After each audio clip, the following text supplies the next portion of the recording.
The story in question comes from Olympiadorus, one of the last pagans to teach philosophy at the school of Alexandria in the 6th century CE.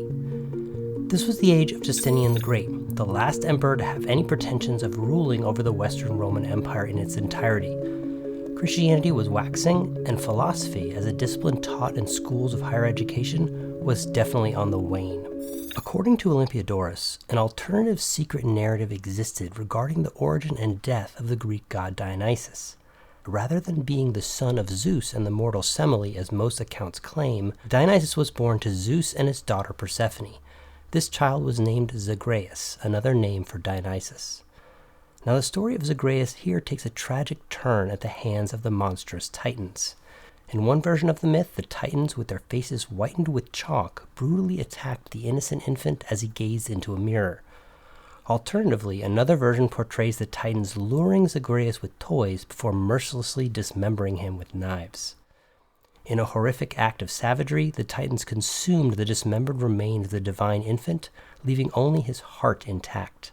The heart was saved by Athena and brought to Zeus, who miraculously conceived Dionysus anew within himself, within his own thigh.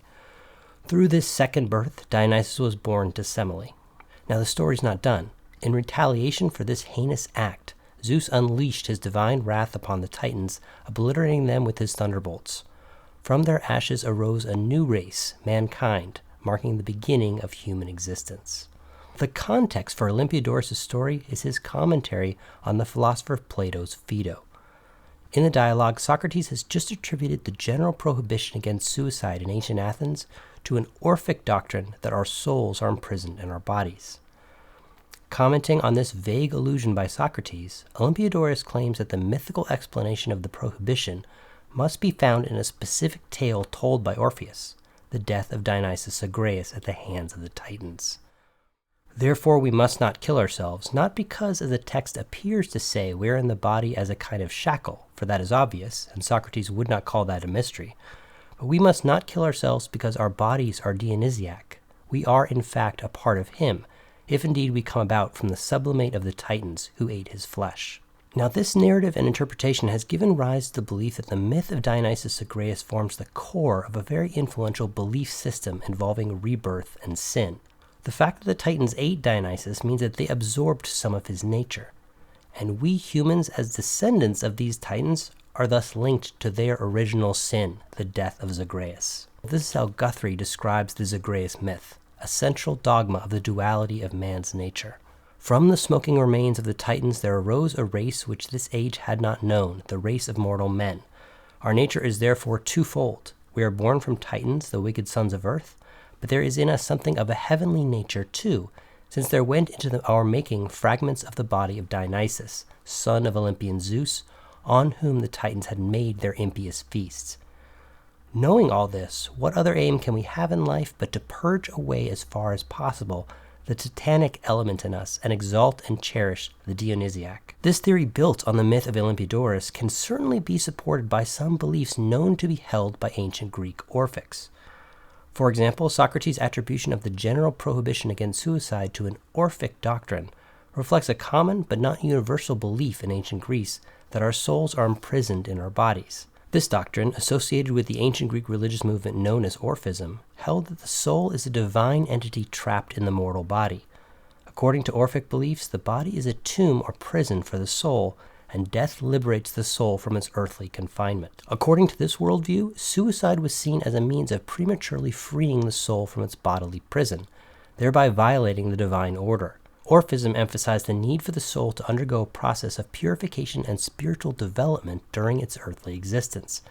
Suicide was considered an act of escaping this process.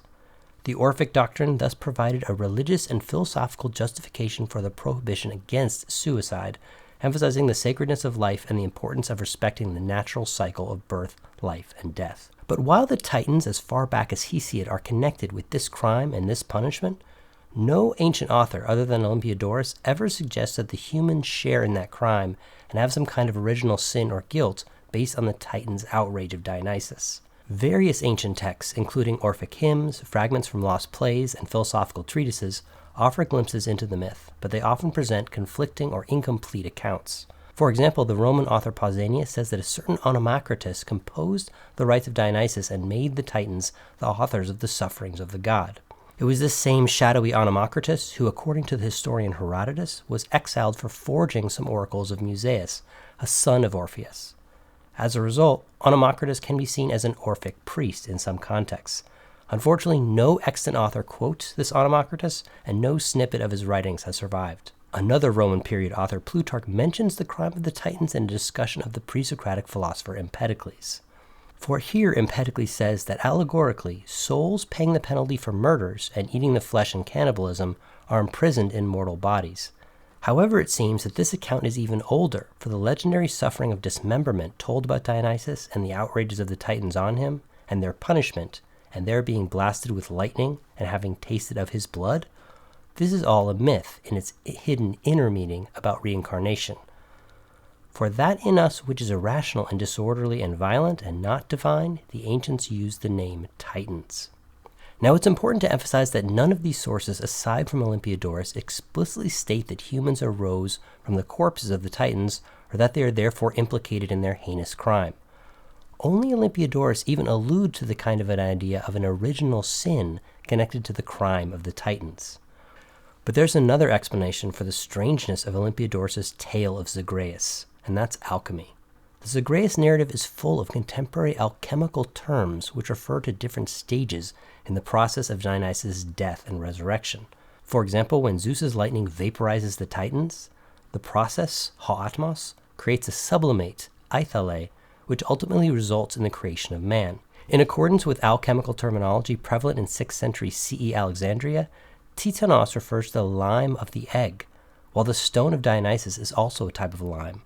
When these two elements, Titanic and Dionysian, are exposed to the fire of Zeus, a sublimate is produced.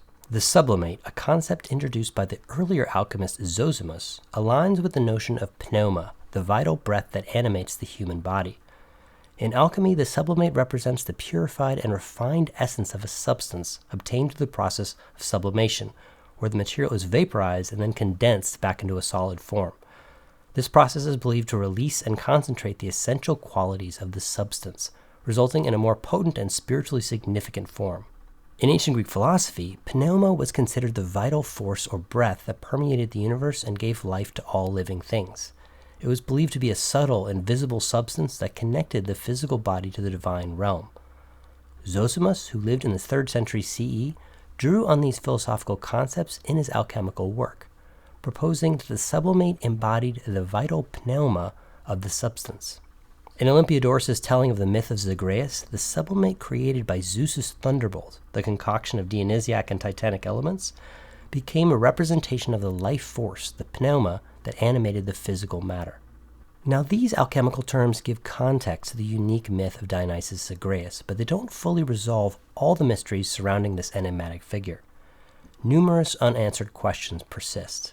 The alchemical terms employed in the myth of Dionysus Zagreus primarily symbolize a transformative process, a metamorphosis, the dismemberment and the subsequent rebirth of Dionysus Zagreus as the solve et coagula, dissolution and coagulation, of alchemy, a breaking down and purification of the soul, followed by its reconstitution into a higher state of being. But this interpretation certainly does not exhaust the possibilities for meaning with this very unique myth. Alright guys, we're going to leave it there. As always, there's so much more to say on this topic, which we will get to later. I hope you enjoyed this video. And if you're interested in any more on the Orphic mysteries, please check out this video right there. Thank you very much, and I'll see you soon.